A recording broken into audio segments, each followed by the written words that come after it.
com algumas armadilhas que o próprio ambiente acaba nos proporcionando. Vamos orar? Ó Deus, obrigado, Senhor, por esse último dia do ano que calhou de ser também o último domingo. E como o Jonatas estava falando, é um tempo de, não só de festas, mas é um tempo de gratidão. E que também seja um tempo de reflexão. Porque sem fazer uma retrospectiva do ano, não só lembrando, mas tirando lições do ano que passou, não há perspectiva de mudança. Então abençoe-nos, ó Pai, para que nesse ambiente de festa nós possamos reservar um tempinho para refletirmos, avaliarmos, tirarmos lições e diante do Senhor tomarmos decisões que possam trazer mudanças relevantes para o ano que vai começar. Abençoe-nos aqui, muito obrigado por cada um que está aqui. Sempre temos orado para que o Senhor traga as pessoas certas. Abençoe aqueles que nos assistem pela internet também. Posso estar abençoando-os, aqueles que estão viajando. Ó Pai, que ninguém relaxe nesses momentos, porque o inimigo não descansa, ele não dorme. Pelo contrário, procurando brechas para nos desviar do caminho que o Senhor tem para nós. Então nos abençoe, pois oramos em nome de Jesus. Amém.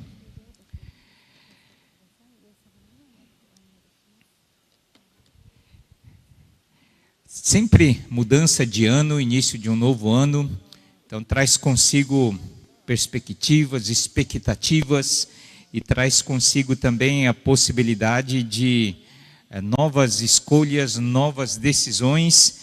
E o tema do estudo de hoje é escolhas de hoje, destinos de amanhã. Todos nós hoje, último dia do ano, estamos colhendo resultados de escolhas e decisões que tomamos no início do ano, ou um finalzinho do ano anterior, todos nós. Então, nós precisamos pensar que o que vamos colher daqui a um ano, se Deus permitir que nós estejamos vivos, é o que nós vamos decidir escolher hoje. Todos nós estamos fazendo isso. Escolhas de hoje, destinos do amanhã. Abra sua Bíblia em Gênesis capítulo 12. O que eu vou compartilhar, eu dei uma mensagem na formatura da Palavra da Vida, final do ano, mas aquilo ficou na minha mente, eu falei, eu preciso compartilhar para a igreja, aplicando a situação da igreja, não dos formandos lá do seminário. Abra sua Bíblia em Gênesis capítulo 12. Mas antes de lermos o texto, eu queria ler um texto deste homem. Este homem é colunista da revista Veja, pelo menos era até quando eu estava assinando, depois eu parei de assinar. Mas este homem, ele escreveu numa coluna o seguinte artigo, o seguinte título: Somos o fruto de nossas escolhas. Eu gosto muito dos artigos dele, ele fala sobre casamento, sobre questão do divórcio, sobre várias questões, não só políticas, mas sociais também. E ele disse assim: aos 70 anos, fica claro para mim que eu me tornei o que me tornei pelas inúmeras escolhas que eu fiz na minha vida. Sim, o ambiente é hostil, a sociedade é injusta, as pessoas são preconceituosas, mas mesmo assim, dá para sair-se bem na vida apesar de tudo. Só depende das suas escolhas. Até foi oportuno que o Jonatas estava compartilhando. E ele continua no texto. Mas aqui vem a surpresa. Provavelmente vocês estão supondo que minha vida girou em torno das boas escolhas que fiz. Aqui vem uma preciosidade que somente a vida nos ensina. Não são as boas escolhas que determinarão a sua vida. São as más escolhas evitadas. Claro que eu fiz várias boas escolhas na vida. Casei bem, jamais comprei a prazo, mas a história que vou contar me mostrou que são as más escolhas que nos diferenciam. Depois ele continua o texto é longo, né? Mas é muito interessante essa colocação. Não são apenas as boas escolhas que determinam aquilo que vamos ser no futuro, mas também as más escolhas que evitamos, né? Os maus caminhos que nós não entramos. Então ele fala, por exemplo, depois o artigo continua, mas ele fala, por exemplo, que vários dos amigos deles, né, eram muito mais inteligentes do que ele, porque ele foi formado em Harvard, mas ele diz assim, hoje eu estou melhor do que eles, né, porque muitos deles já são casados pela terceira vez, estão pagando pensão para 3 ex-esposas.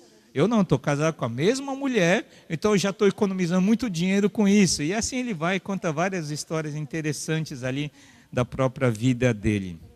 Escolhas e destinos. O perigo das escolhas erradas. Pablo Neruda diz assim: você é livre para fazer suas escolhas, mas é prisioneiro das consequências. Todos nós, né, pelo livre-arbítrio que Deus nos deu, somos livres para fazer as escolhas. Nós vamos entrar para um novo ano aí, muitas escolhas vão aparecer pela frente, grandes decisões, mas aquelas pequenas também. Nós nos preocupamos com as grandes, mas nós esquecemos que são as pequenas escolhas que vão nos desviando da direção daquilo que Deus tem para nós. A Bíblia fala de 2 homens saindo do mesmo lugar, mas com destinos diferentes. 2 homens saindo do mesmo lugar, mas com destinos que chegaram a lugares diferentes. 2 homens, 2 destinos. Abra sua Bíblia lá, em Gênesis capítulo 12. Se você não tiver a sua Bíblia, eu vou colocar ali, você pode acompanhar conosco. Desde o versículo 1 já diz assim: então o Senhor disse a Abrão, aqui está o primeiro personagem. Então o Senhor disse a Abrão: saia da sua terra, do meio dos seus parentes e da casa de seu pai, e vá para a terra que eu lhe mostrarei. Deus chega, fala para Abrão: Abrão, sai de onde você está e vai para um lugar que eu vou te mostrar. E é interessante que Deus não fala para onde, simplesmente fala: saia que eu vou te mostrar. No decorrer do caminho eu vou te mostrando.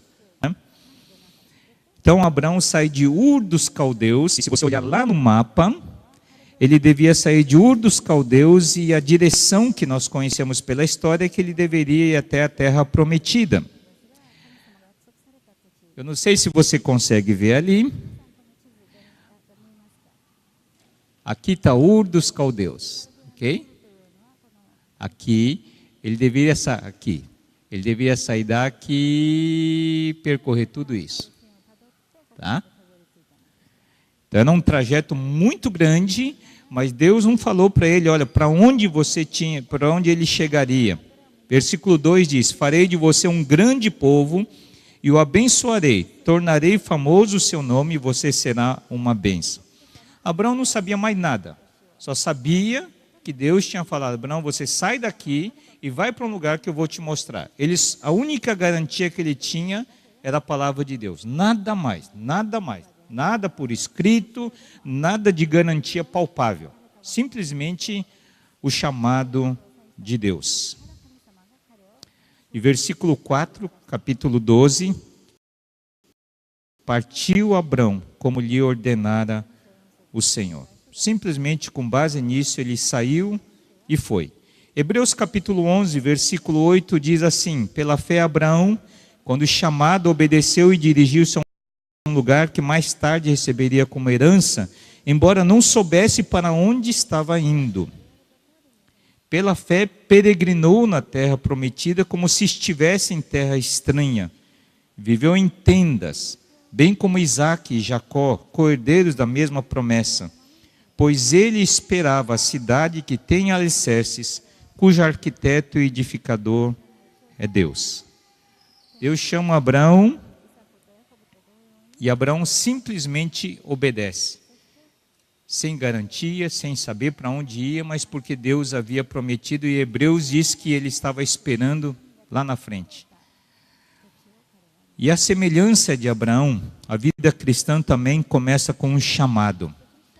A palavra igreja, no grego, significa chamados para fora. Deus nos chamou para ser um povo, e um povo que tem não só um início, mas um fim.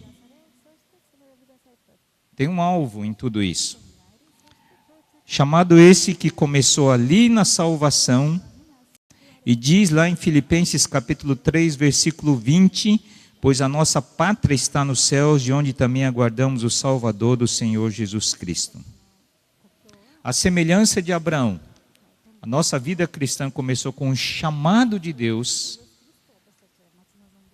e o destino final é lá na frente, não é aqui. Somos como Abraão, peregrinos, forasteiros, estamos de passagem. A ideia de peregrinos aqui é alguém que está só de passagem. Por isso não é, isso é um outro estudo, mas por isso não devemos fincar raízes aqui. Eu gosto muito da ilustração que o Sudó, ele sempre contava assim, quando ele foi para o Japão trabalhar, ele chegou e falou para Nilce assim, Nilce, olha, você não compra nada que não possamos levar. Nada que não possamos levar. Isso foi o que ele disse para Nilce. E num certo sentido, o peregrino é isso. Estamos de passagem, então não podemos ajuntar coisas. Por quê? Porque estamos de passagem. Se nós não entendemos isso, nós estamos fora daquilo que Deus está pensando sobre a questão da vida cristã para as nossas vidas. 2 homens, 2 destinos. Abraão. Só que cadê o outro homem? A Bíblia fala de Ló. A Bíblia fala de Ló e é interessante que aqui diz assim, versículo 4. Partiu Abraão, como lhe ordenara o Senhor, e Ló foi com ele. Abraão tinha 75 anos quando saiu de Harã. Então, quando Abraão obedeceu, quando Deus chamou Abraão, Ló foi a tiracolo ali. Foi no vácuo e durante um bom tempo peregrinou junto com Abraão. 2 cristãos saindo do mesmo lugar, mas chegando a 2 destinos diferentes. No decorrer do nosso ministério, temos visto muitas pessoas que começaram bem a sua jornada da vida cristã, pessoas que tiveram as mesmas oportunidades, pessoas que tiveram experiências com Deus, que serviram a Deus, mas no decorrer da sua jornada acabaram se desviando. E não são poucos esses exemplos. Porque nessa jornada como peregrinos e forasteiros em direção ao nosso destino final, vamos encontrar muitas armadilhas que vão procurar desviar-nos do caminho, do destino certo. Então aqui é o ponto de decisão. Perigos que encontramos pela frente. Vários obstáculos que vão aparecer, que vão procurar desviar-nos do alvo final. Armadilhas no caminho de uma vida cristã bem-sucedida. Quais são essas armadilhas? O primeiro que eu coloco aqui é aquilo que eu chamo de falta de humildade. Olhando o contexto ali de Abraão e Ló, eles começaram a enriquecer e a ideia é que Deus abençoava Ló por causa de Abraão, né? Aquilo que o Jonatas compartilhou. Então, Deus começou a abençoar materialmente, inclusive. Aí chegou uma hora que eles tinham tantos empregados, tantos bens em termos de animais e tudo, que começou a dar problema entre os próprios empregados, servos de Abraão e servo de Ló. Aí chegou uma hora que Abraão chegou e falou, Ló, é o seguinte, está dando problema aqui e tal, e é melhor a gente tomar rumos diferentes para evitar problemas maiores. Problema de funcionário vai acabar dando problema entre nós também, né? Então é melhor tomarmos decisões aí. E a Bíblia diz aqui, que capítulo 3, versículo 9, Abraão chega para Ló e fala, Ló, aí está a terra inteira diante de vocês. Vamos separar-nos. Se você for para a esquerda, irei para a direita. Se você for para a direita, irei para a esquerda. Agora, Abraão era o mais velho. Quem tinha direito de escolher o melhor lugar era Abraão, e não Ló, que era mais novo. Então ele podia reivindicar o direito e falar, Ló, eu escolhi tal lugar, e você então vai para o outro lado. Mas nós vemos aqui que Abraão tinha um coração manso, um coração assim que ele... E a gente vê pelo contexto que ele entregou isso na mão de Deus. Então ele falou, o que você escolher, Ló? Ok, eu não quero criar problema por causa disso. Ele deu esse privilégio da escolha. Isso é humildade, é mansidão. Né? Então, dentro das escolhas que vamos ter na nossa vida, nós precisamos ter um coração assim. Às vezes ficamos brigando por coisas pequenas, picuinhas na nossa vida. Né? Direito. Quando na verdade a palavra de Deus diz assim que devemos entregar os nossos direitos a Deus. Vira e mexe, a Suzana fala para mim, olha, entrega para o Senhor. Deus é o reto juiz. O tempo vai mostrar. Ele é justo. Então entrega isso para Deus. Você tem direitos. Mas você precisa entregar isso para Deus, porque no final das contas é Ele que dá a palavra final. E foi isso que Abraão fez, né? Deu o privilégio e nós vemos que o que acontece? Que Ló escolhe a melhor região. Há uma frase de Augusto Cury, educador, que diz assim, a grandeza de um ser humano não está no quanto ele tem consciência, não está no quanto ele sabe, mas no quanto ele tem consciência que não sabe. É humildade. Nos falta humildade muitas vezes para aprendermos sempre, continuamos aprendendo sempre. Nós, eu incluo aqui, muitos de vocês que têm já décadas de vida cristã, chega uma hora que nós achamos que sabemos muita coisa. A palavra de Deus, ouvimos mensagens, pregações, já achamos que já lemos aquele texto, já conhecemos aquele texto. Cânticos a gente já sabe decor. E nós esquecemos de renovar isso, deixar que a palavra de Deus se torne viva novamente, que os cânticos se tornem novos, porque eu entendo que cântico novo, como diz em Salmo, não são cânticos novos no sentido de eu não conhecia. Mas cânticos que eu conheço que se tornam novas porque aquilo se torna prático na nossa vida. Aprendemos com outras pessoas mais experientes. Eu percebo pelo menos assim que muita gente passa por problema conjugal, mas não tem humildade de procurar ajuda. E quando vai procurar ajuda, às vezes já não tem mais jeito. Temos dificuldade, principalmente o marido, de reconhecer que o casamento não vai bem. Temos dificuldade de procurar ajuda e conselhos com quem já educou os filhos. Casais novos que estão se batendo com a educação de filhos pequenos, mas não procuram ajuda. Raramente eu vejo alguém nos procurar para pedir conselho sobre como educar os filhos. Raramente. Né? Preferem ler em outros artigos, preferem ouvir o que a televisão fala, mas a dificuldade, até de pedir, não precisa ser para o pastor, para a esposa do pastor, mas para alguém. Porque pelo menos você pode aprender pelos erros. Né? Se alguém nos procurar, eu posso comparar e falar assim, olha, eu errei nisso, eu errei naquilo. Né? Pelo menos isso ajudaria a evitar alguns erros. Eu aprendi através do erro dos outros. Muita coisa eu aprendi. Porque eu sabia que se eu fizesse a mesma coisa, também eu iria bater a cabeça. Mas nós temos dificuldade. Temos dificuldade de procurar ajuda na área profissional para decidir sobre profissão. Temos dificuldade de procurar ajuda sobre a área financeira. Né? E é impressionante o número de cristãos passando por problemas financeiros, mas não procura ajuda. E quando ouve alguma coisa, não obedece, não acata aquilo. Nos falta humildade para muitas coisas, por isso fazemos escolhas erradas e consequentemente colhemos as consequências.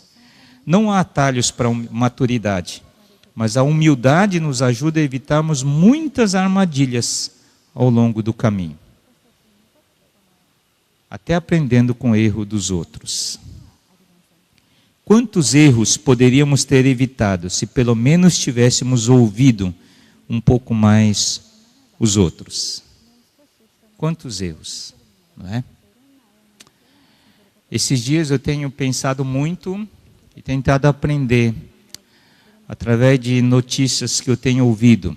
Só nesse último mês de dezembro, pelo menos, eu fiquei sabendo de 2 pastores e uma pastora que se suicidou. E vendo mais ou menos o histórico, eu vi que são mais ou menos os mesmos problemas que levaram a isso. Eu tenho tentado olhar e usar aquilo como espelho para pensar assim, será que eu estou caindo no mesmo erro? Temos que aprender. Em vez de só criticarmos, olharmos para quem caiu, nós temos que aprender. A palavra de Deus diz lá em Coríntios, Paulo diz lá em Coríntios, que os erros do povo de Israel devem servir como exemplos para nós. Foram escritos na palavra de Deus para ser exemplos para nós. Não é? Humildade. Precisamos ter humildade para aprendermos. Isso nos ajuda a tomarmos decisões e fazermos escolhas corretas. Então a primeira armadilha, o primeiro obstáculo para um ano onde possamos chegar ao final e olhar para trás e falar, puxa, graças a Deus fiz escolhas certas, decisões corretas. Primeiro é falta de humildade. A segunda que eu vejo é a falta de simplicidade. A palavra de Deus diz que quando Deus deu a opção para Ló escolher, olhou, então versículo 10 do capítulo 13, olhou então Ló e viu todo o vale do Jordão, todo ele bem irrigado até Zoar, era como o jardim do Senhor, como a terra do Egito. Isso se deu antes de o Senhor destruir Sodoma e Gomorra. Ló escolheu todo o vale do Jordão e partiu em direção ao leste. Assim os dois se separaram. As decisões de Ló, pelo que nós entendemos pelo contexto todo, não só por esses versículos, é que Ló agia simplesmente por aquilo que agradava, por aquilo que interessava e trazia vantagens para ele. Veja só os versículos seguintes, versículo 12 do capítulo 13. Abraão ficou na terra de Canaã, mas Ló mudou seu acampamento para um lugar próximo a Sodoma, entre as cidades do vale. A edição revista atualizada, eu gosto mais desse versículo, diz assim: habitou Abrão na terra de Canaã e Ló nas cidades da Campina, e ia armando as suas tendas até Sodoma. Ele escolheu um lugar, só que ele não ficou aí, porque os seus olhos e consequentemente as suas ações foram caminhando em direção a Sodoma, antes de Deus destruir Sodoma. E Sodoma já tinha fama de uma cidade má. Próspera, mas má. E Ló foi armando as suas tendas. Ninguém chega a Sodoma de uma vez. Nós vamos armando as tendas, fazendo escolhas pequenas na nossa vida, até que de repente estamos mergulhados lá, como diz os textos a seguir. Capítulo 14, 12. Levaram também Ló, sobrinho de Abrão, e os bens que ele possuía, visto que morava em Sodoma. Junto com Abraão, ele escolhe as campinas do Jordão, ele vai armando as suas tendas em direção a Sodoma, mas no versículo 12 diz que ele já morava em Sodoma. Armando as suas tendas, ele chega até Sodoma. E o versículo 1 do capítulo 19, quando os 2 anjos chegaram a Sodoma para avisar sobre a destruição, Ló estava sentado à porta da cidade, provavelmente já com o cargo de juiz da cidade. Talvez o cargo mais elevado, como se fosse o prefeito da cidade. E Ló estava ali, na entrada da cidade. Ló começou em tendas, ele e Abrão. Mas, quando Deus foi destruir Sodoma, versículo 16 do capítulo 19, os anjos foram chamar Ló. Tendo ele hesitado, os homens o agarraram pela mão, como também a mulher e as 2 filhas, e os tiraram dali à força, e os deixaram fora da cidade, porque o Senhor teve misericórdia deles. Ló estava tão envolvido, tão arraigado na cidade de Sodoma, que os anjos tiveram que tirá-lo à força de lá. Consegue imaginar isso? estava tão arraigado, tão apegado, já tinha a sua casa, já tinha a sua profissão próspera, a sua posição, que os anjos tiveram que tirá-lo à força. Como que está o seu coração diante das coisas? Somos peregrinos. A Bíblia diz lá no Novo Testamento que muitos cristãos vão ser salvos como que através do fogo, mas não vai sobrar nada. Só vai ser salvo pela misericórdia de Deus. Foi o caso de Ló. Deus o salvou e a sua família por misericórdia. E eu entendo que por amor a Abraão também. O Salmo capítulo 1, versículo 1 diz assim: Bem-aventurado o homem que não anda no conselho dos ímpios, não se detém no caminho dos pecadores, nem se assenta na roda dos escarnecedores. Aqui há uma progressão. Primeiro o homem, a Bíblia está dizendo, não ande, não no sentido geográfico assim, mas não fique muito. Porque senão você vai acabar assimilando os valores ali. Não se detenha, a pessoa está indo, de repente para, a ideia de deter é para e começa a prestar atenção demais. E de repente ele está assentado como parte deles. Ninguém se afasta de Deus de uma vez.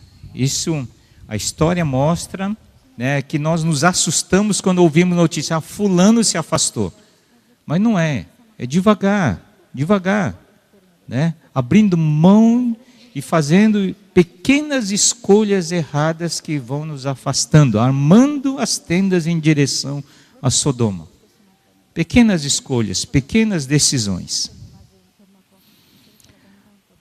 Por outro lado, Abraão, morando em tendas, acampando, sempre disposto a mudar conforme a direção de Deus. Isso vemos em alguns textos, onde ele vai armando, ele nunca adquiriu uma casa, porque ele sabia que ele estava de passagem, ele era forasteiro, sempre armando as suas tendas, desmontando as suas tendas, mudando o seu acampamento conforme Deus ia falando para ele. Deus ia falando, você vê isso, leia todo o contexto ali, capítulo 12 até o capítulo 19, todo o contexto onde Deus falava, Abraão ia desmontando, o seu acampamento ia mudando, conforme Deus ia orientando. Mas Ló estava já arraigado. Ele não podia obedecer a Deus porque tinha muita coisa para largar, para obedecer a Deus. Nada pode ser obstáculo para você mudar o acampamento quando Deus assim o dirigir. Nada. Seja pessoas, área sentimental, profissional, material, nada.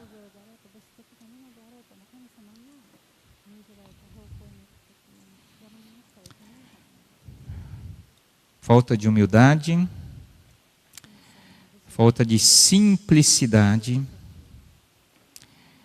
E é interessante que Deus ia suprindo Abraão de todas as suas necessidades. Deus ia cuidando de cada necessidade de Abraão, e Abraão foi enriquecendo. Sem ele preocupar com isso, Deus ia fazendo isso. Às vezes, nós cristãos achamos que viver pela fé é só para pastores e missionários. Nós temos essa ideia. Mas a palavra de Deus diz que o justo vive pela fé. Todos nós somos chamados a vivermos pela fé.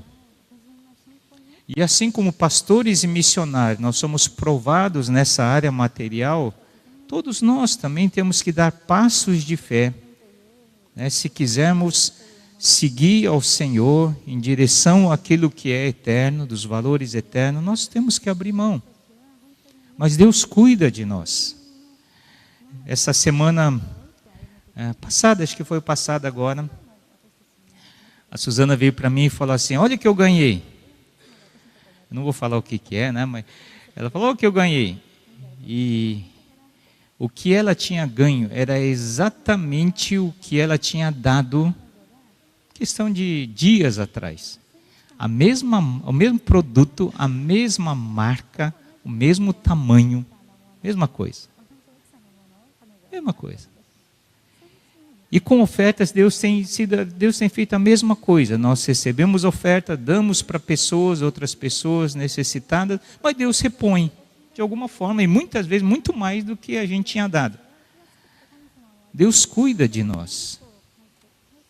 E eu não creio que é porque eu seja melhor do que vocês.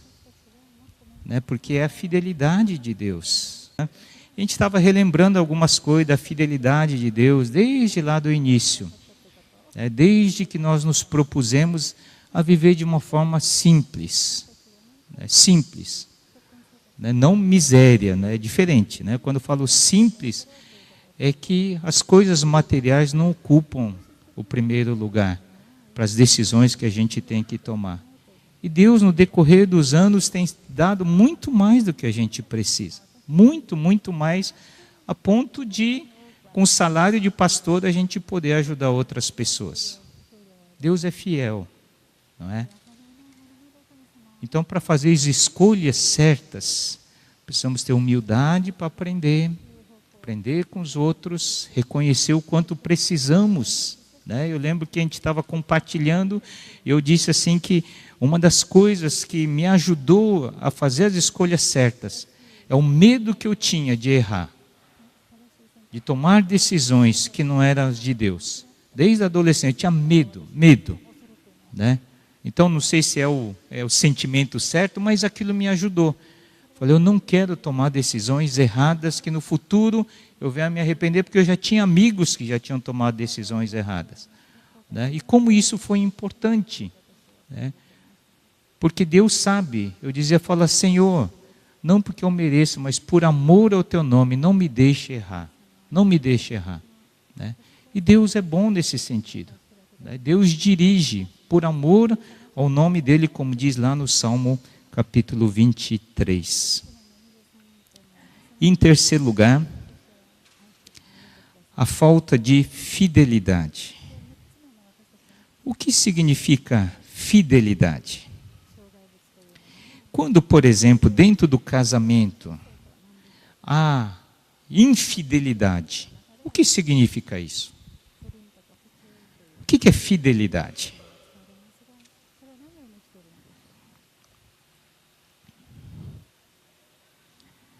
Fidelidade é quando, conforme lá em Mateus capítulo 25, quando fala da parábola dos talentos, o Senhor confia aqueles talentos àqueles servos. E quando ele volta, pede as contas, e cada um presta contas. E aí o Senhor disse para 2 deles, servo bom e fiel. Bom no sentido de caráter, mas fiel no sentido de que fizeram aquilo que era esperado deles. Isso é fidelidade. Quando um cônjuge é infiel, é porque ele não correspondeu àquilo que ele tinha se comprometido, com seu marido, com a sua esposa. Ele quebrou aqueles votos que ele tinha prometido no casamento. Ele foi infiel, não é verdade? Então, na nossa vida com Deus, a fidelidade é fazermos aquilo que Deus espera de nós. Isso é fidelidade.